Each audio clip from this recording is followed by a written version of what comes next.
네, 안녕하세요. 투자케어입니다. 오늘은 이더리움에 대해 브리핑 드릴 예정입니다. 많은 시청 부탁드립니다. 감사합니다. 네, 브리핑 시작하기에 앞서 좋아요와 구독, 알람 설정 부탁드리고 영상 하단 댓글 보시면 다양한 투자자들과 함께 차트 분석, 코인 시황, 주요 일정 체크, 향후 전망 등 편하게 정보를 교류할 수 있는 무료 카톡방과 텔레그램방 링크가 있으니 언제든 부담 없이 참여하셔서 유익한 정보 나눠보시면 좋을 것 같습니다.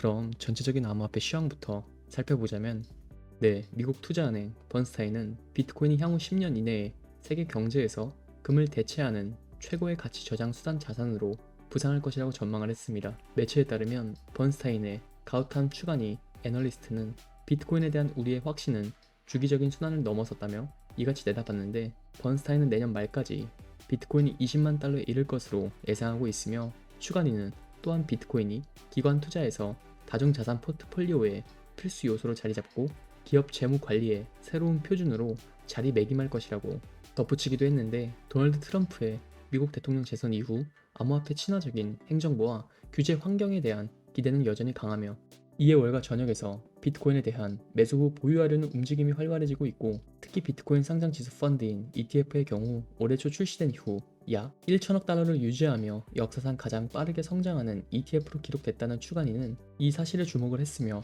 실제로 기업 소프트웨어 기업인 마이크로 스트래티지의 경우 비트코인 재무 전략을 통해 대차 대조표에 400억 달러 이상의 비트코인을 보유하고 있으며 다른 기업들도 이를 뒤따르고 있죠. 번스타인은 ETF가 전통적인 투자자들에게 비트코인을 보다 간편하게 보유할 수 있는 방식을 제공해 비트코인의 가치 저장 수단으로서의 매력을 강화했다고 분석을 했습니다. 또한 미국 재무회계기준위원회의 새로운 지침은 기업들이 비트코인을 대차 대조표에 포함하기 쉽게 만들어 비트코인 채택이 더욱 확산될 것이라고 번스타인은 전망하기도 했는데 추가니는 우리는 앞으로 기업 재무 부문에서 새로운 수요가 발생할 것으로 보고 있다며 현재 마이크로 스트래티지와 몇몇 소규모 기업들이 비트코인 재무 전략을 선도하고 있다고 덧붙였으며 한편 비트코인이 기관 투자에서 장기 보유 자산으로 진화됨에 따라 금이 국제 금융에서 맡아온 역할이 약화될 가능성도 있다고 내다봤는데 전통적으로 금은 공급이 한정돼 있어 시간이 지남에 따라 가격이 상승하기 때문에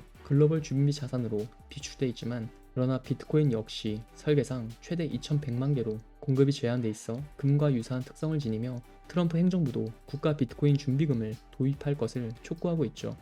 공화당 신시아 루미스 상원 의원은 미국 정부가 연방준비제도가 보유한 금 증서를 매각해 더 많은 비트코인을 구매할 수 있다고 제안한 바도 있습니다. 따라서 이러한 비트코인 관련 시황과 핵심 이슈가 이더리움을 포함한 다른 알트코인에 어떤 영향을 미칠지 생각해보며 이더리움의 최신 이슈 브리핑 내리자면 네, 번스타인의 가우탐 추가니는 이더리움 투자가 매력적인 이유를 설명한 분석을 내놓았는데 위험 대비 보상 비율이 매력적이라고 분석을 했으며 최근 이더리움의 상대적 부진 속에서도 투자 가치가 크다는 주장입니다.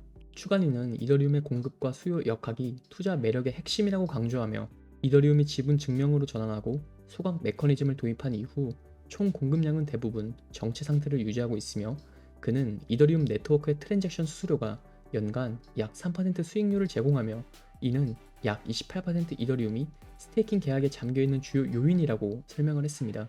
더불어 10%는 예치 및 대출 계약이나 레이어 2 체인으로 이동한 상태이며 지난 1년 동안 60% 이더리움이 거래되지 않았다는 점에서 투자자 기반의 탄탄함을 입증한다고 덧붙였고 추가니는 이더리움 관련 상장지수 펀드의 모멘텀 또한 수요 증가를 이끄는 요인으로 지목을 했습니다. 현재 규제 제약으로 ETF가 이더리움의 스테이킹 수익을 포함하지 못하고 있지만 규제 환경이 개선된다면 해당 수익이 허용될 가능성이 높다는 의견으로 특히 만약 친암호화폐 정책을 내세우는 새로운 미국 증권거래위원회 SEC가 등장한다면 이더리움 스테이킹 수익까지 제공할 수 있을 것으로 내다봤으며 세 번째론 이더리움 블록체인의 활동이 지속적으로 증가하고 있다는 점도 언급을 했으며 현재 이더리움 블록체인 내 총 예치 자산인 TBL 기준으로 63%를 차지하고 있으며 그는 이더리움 생태계의 안정성과 성장 가능성을 보여준다고 평가하며 그는 솔라나가 소매 사용자 측면에서 강세를 보이고 있지만 이더리움은 여전히 기관 중심의 생태계에서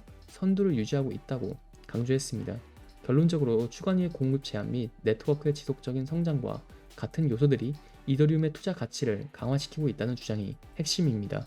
이것으로 오늘 브리핑은 마치며 이처럼 여러가지 정보를 취합해 보면서 상승 이유와 흐름을 보고 매매하시면 좋을 것 같습니다. 하지만 대부분이 전업 투자를 하시는 게 아니다 보니 항상 이슈를 찾아보고 확인하느라 한 발 늦는다고 생각하시는 분들이 많을 것 같은데요.